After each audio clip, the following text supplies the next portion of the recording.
To what degree is it an intentional? Is it a controlled demolition? Right? How could it not be, man? Like, you know what I mean? Like, again, all Joe Biden had to do was nothing. They can't do that. Let the ship sail. Let the ship sail. Continue it out. They can't. They even say they want it. Well, and then a year later they're like, we're going to bring back maybe Trump's policy on the border because you mean because it was always working. You had to do something different, right? The withdrawal of Afghanistan, a true disgrace. You couldn't just leave it alone the way they had it. You had to change it so you can have the headline of "You did it faster." So instead of doing it during the winter when they're hiding in caves, you do it during the fighting season when they can come and take over Kabul in 12 days. But they couldn't see it coming. I'm like, I'm not a military expert, but let's just assume I know jack shit about Afghanistan. Like, I saw that coming. It's on purpose. Like they saw it coming, but they needed the soundbite, knowing that there was no consequence because the media, big tech would make sure the story was like, Joe Biden did this. He's a great hero. He had to mess it up. He couldn't leave it alone. They needed to make it their own, and they knew that if they made it their own, even if it's a disaster, they got full coverage by the media of how wonderful and great he is. Just like those same people are telling you that he created more jobs than any president in history. Yep. Do you think the American people believe it? Because I feel like a lot of Americans remember what happened in Afghanistan, and they will not be able to forget it. Again, I think we're chipping away slowly. I think it's why they're going to do what they can to prevent the inevitable, from happening. Because when it gets really bad, when you see that 2008 kind of crash, like they changed the definition of recession a year ago.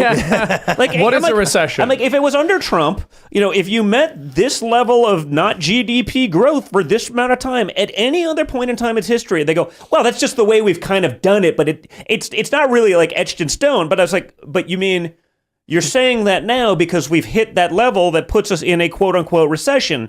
But if it was Trump, like, you wouldn't be changing the definition to like pretend like we're not in a recession, even though every metric we've used historically forever has been met to say we are there. They would make the rules more strict if it was your dad. It's technically a recession. Yeah, it really is much worse than growth was lower than 5% this year, so really it's a recession. I do love when Obama was like, "What did he say? There's no magic wand. You can't get 4% growth." Abracadabra, bitch! Like, but it is. But again, it didn't take that much. And again, this is with even a lot of the people on our own side working against us. And I mean, that's sort of the miracle of the Trump presidency. Is like he actually notched some pretty serious wins, despite the Republicans working. I mean, Paul Ryan and the things that I don't want to do that. Like, if we build a wall, like, we may upset a couple people, like, who hate us, like, and would put us in the gulags. Like, well, I can't have that. I'm like, really? Like, do you think there are people like that? Like, if your dad wins next year, are there similar people who you would advise him to be careful of, who might work against him? I think 100%. I think he knows who probably most of those people are. Do you want to name names? Well,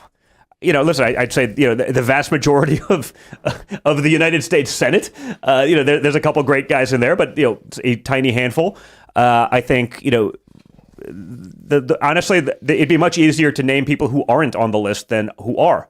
Interesting. Right? I mean, but like, if we're going to be real, I think there's a couple great people in Congress, meaning the House. But again, that's a small part of that machine, right? The unelected bureaucrats, I'm not sure I can name one that isn't, but no, they did that. They entrench, Obama did that very well. They entrench a bunch of people that are career, and you try to change the job role that, that's not appointed by the president, so you can't touch them. Their life, they could be the most incompetent people in the world, but they got tenure, so they can stay there. Like, it makes it really difficult to clean house. It's the least merit, there's no meritocracy in Washington, D.C. If you can get in those positions, you're there for life. I mean, if you merited anything, you wouldn't be in D.C. Of course, yeah, exactly.